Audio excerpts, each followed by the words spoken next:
Hello guys, and welcome to kind of the first type of video for this kind. This is just kind of me rambling about the first initial thoughts for this week of the Season of the Wish. So don't be surprised if you just hear a lot of ums and other crap like that, just because it's been a little bit since I've done something like this. But anyway, when it actually comes down to it, first things first, pleasantly surprised, to be honest. Initially, when I first actually started up the game and got in on reset, the fact of the matter is that I wasn't as excited for it. I was kind of holding this with a grain of salt, just because one, the Season of Witch was not too bad, but again, there's still a lot of things that could have been done during that time. And also, at that point, the ritual of going through all the different activities has kind of gotten like really old. So kind of just cut that down and just, had very low expectations, so to speak. It was a good season beforehand, but this actually brings it a lot better. And I think the first couple of days actually did a lot to kind of improve that. So obviously the first things first is the fact that, we have a new storyline, meaning that already there, we got some interest from me. And I'm fine with that. I always like a good story when it comes to Destiny 2, and that's kind of what really got me into playing this. So kind of continuing that off and kind of like segueing into the situation with Riven, Marasov, and having to collect eggs. It does kind of feel a little bit weird, where we're essentially just doing a fetch quest for this season. But I mean, that being said, we were just doing like an elimination quest for last season. And then beforehand, we were also doing a quote-unquote fetch quest for the season before that. So, it doesn't really help that much in terms of kind of being unique. But there are a couple of things that did come up out of this, which was actually really good and something to kind of talk about.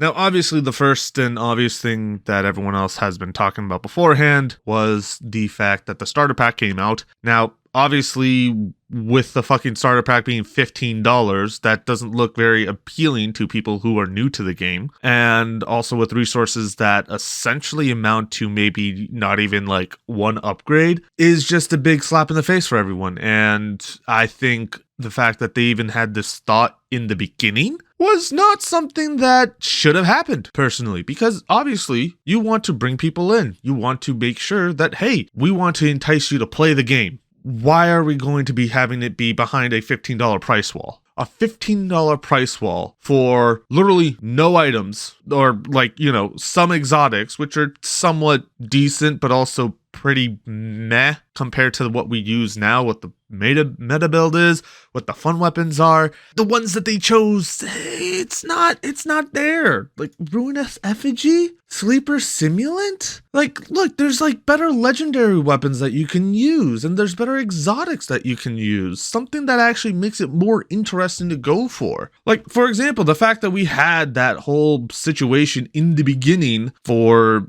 this is just ridiculous. I mean, it's just like, why? Like, why do you have this? Please, just why? But anyway, when it comes down to that stuff, outside of that, and then, the fucking Traveler's Chosen as well, you get a shell, you get, some F1 themed Sparrow and ship, which is really the only somewhat cool thing. But again, you could have just had that as something completely different. You could have offered that as a deluxe package for Guardian games, and that would have been more fitting for that. Like, honestly, this was just so bad. But I think the worst and most egregious part about it is you only get 125,000 Glimmer, 1 Golf Ball, 50 Enhancement Cores, and 1 Enhancement Prism. What in the actual fuck are you going to be doing with that shit? Because guess what? It's not going to be much. Congrats, you're able to upgrade 1 weapon, with the caveat that you can't even upgrade 1 armor piece because it takes more than 1 Enhancement Prism. Like, you just can't. It's not even possible. And then, we have all this stuff, and it's just like, great. This is like stuff that should have been free, personally. I think it should have been free. Because ultimately, if you want to bring people in, hey, entice them with free stuff. Like, you already have stuff going with Amazon Prime and giving free stuff away to people who, you know, are Prime members. Why not do that for like a limited time, you know? Make the starter pack free. Now, obviously they did take it down, but that's still, the fact that it's been up there doesn't warrant me to be like, good job, Bungie, you actually listened once. Like, it shouldn't take essentially not even 24 hours, like consistent complaining for almost 24 hours to take down the actual starter pack. That shouldn't happen. That really shouldn't happen. Now, with that being said, honestly, outside of that terrible idea, there's actually been a lot of positive ones that I want to bring up. So the first thing is that the Destiny 2 team Twitter has been very vocal. And to give you an idea on why that's such a big deal, before they even actually released anything for this, they have just been kind of very quiet. They've just been showing like, hey, we have a couple of things coming out. You know, oh, we just have like this week at Destiny and all that stuff. And that's pretty much it, especially since, you know, at the end of the year, at the end of the month for October, they did fire essentially every single community manager that worked with that. So when it comes down to it, like, we actually literally thought, oh yeah, this is just going to be like killed. And that's that. That being said, on day one, actually no, after day one, they had put out the longest threads I've ever seen come from this account in a long time. And it's not just like one continuous, it's multiple different things. They talked about anti-barrier sidearms. They talked about the PvP strike team and the updates for that. They've also talked about the fact of the different activities, which I'll get to after that. They've also talked about, you know, the differences of like, oh, they're addressing the starter pack. Obviously, that was something that was pretty big, but they also addressed a lot of the other aspects that people didn't like. And they've been kind of just looking at it, kind of seeing what, you know, what is stuff that is being appreciated, what's not, and just letting us know, like, the fact that we're getting this communication at all comparative like to what we were expecting. I was not seeing this in my bingo cards, not gonna be lying. I was not expecting that at all. So the fact that they actually did that is really good, and I'm happy about that, because that is just so good. I don't know. It's just refreshing to hear actually something about, yeah, we can kind of see what you guys are pissed about. Let's get a little bit more explanation on that. Now, speaking of the activities that they talked about, let's start off with the first and kind of more obvious one that you will be dealing with once you actually start it up. The blind well. Now, obviously, when it comes down to it, they did revamp the blind well a little bit. And by a little bit, I mean they have changed the difficulty, refreshed the loot pool, and made it so that you don't have to land in the Dreaming City. You can just kind of go to the blind well directly in the directory, which is really nice. Honestly, I think that's a really good thing. Something should have been there in the beginning. But outside of that, there has been a few changes that have happened with the boss fights, but ultimately it's still just the same thing here and there. And the one thing that really got people annoyed about it was, oh yeah, we have to show that off for within the first mission, like the first week's mission. And they actually addressed that. Just like I said, Destiny 2 team has actually brought that up and said like, hey, we just wanted to kind of show you this, that we've worked on this. We wanted you to kind of see how that works and how the changes are. But outside of that, there's like only going to be one other time where you'll have to do it for the story, and then a heroic version for the seal. And that's it. You can do it whenever you want to. We're not going to force you to do it.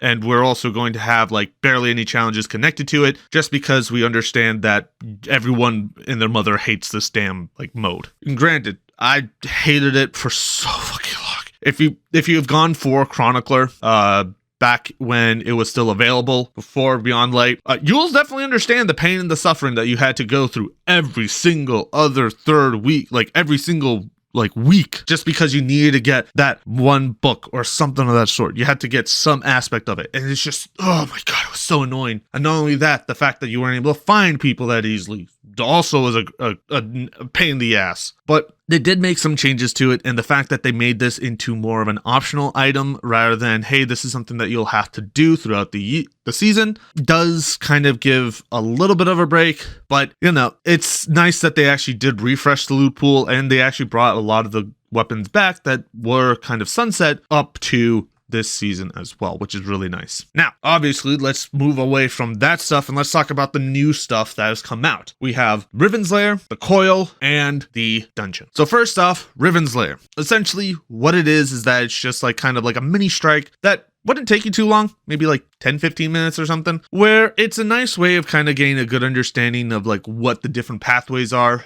through the whole system. And it's not too much of an issue. I think it's really nice because it's not too difficult. It kind of gets you into it, and it's also at the same level as you, so you wouldn't have to worry about needing to go through and deal with champions or barriers or any of that crap. Thank God. Because honestly, I find it really annoying where that's just the main thing to make the Defiance of what a normal run is and an actual legendary run. But speaking of which, the coil, oh boy, let me go over on every aspect that's just so good about it. First off, the Riven's Lair, it is literally just an escalation version of that, meaning that you start off at a certain power level and then it goes up every 5 to where you get down to 20 under the power level cap, meaning that you're going to be at master level once you get to the 4th version. In the meantime, you can also get shards, and those shards help you not only get points, but also will grant you abilities, will allow you to purchase stuff from the shop, and it actually will allow you to kind of enhance on how you play, and it's so good. But the best part is, best part is the loot and the lack of champions. I kid you not. I can go on forever. Do you know what? I am going to go on forever. I feel like this was going to be a 15-minute video. Hell, this might be even 20 minutes right now. But anyway, back to what I was saying. The coil is so good at making it scale that it feels like you are fighting harder and harder enemies over time, but they don't force you to do anything specific. You can change your weapons, you can change your abilities. All they're doing is just ramping up the difficulty. The bosses, they're all very unique in the terms of the situation. They all have different fight mechanics. They have also different mechanics in general, and it's just a really nice thing to kind of bring in. And the best part is, every time you finish up a section, you get a reward. You get so many rewards throughout it. Because if you collect all the shards, you get enough points. Guess what? A secret area opens where you can grab a weapon and you can get some more shards. And then at the end of that branch area,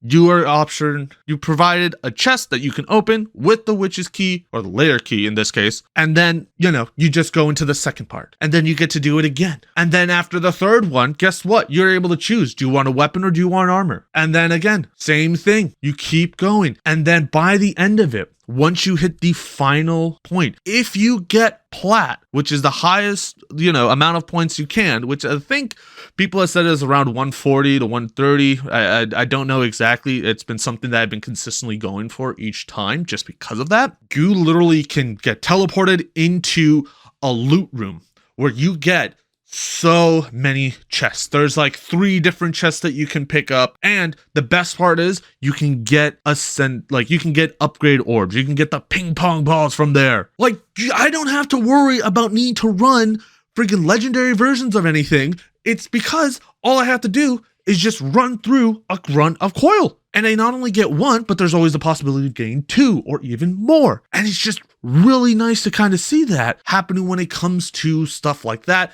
Because 1, I don't have to worry about champions, because I think champions are overrated when it comes to it. Just like, here's a barrier. Great. I have to essentially ruin my, what I want to run to take out this goddamn barrier, even if you're using like Radiance or whatever it's called. And then you have this whole sort of situation coming in. It's just so good. And the fact that you get so much stuff from it makes it so much more rewarding. Because again, this whole coil, if you go through every branch, all 4 branches, it will be around 45 minutes to an hour on average. You can get it cut down a little bit, but not that much. Because again, it is like you're going through 4 different strikes back to back to back to back, with the addition of getting loot at the end, as well as the ability to gain some power-ups or upgrades from Riven herself. And I think that is it's so good. It's one of my personal favorites.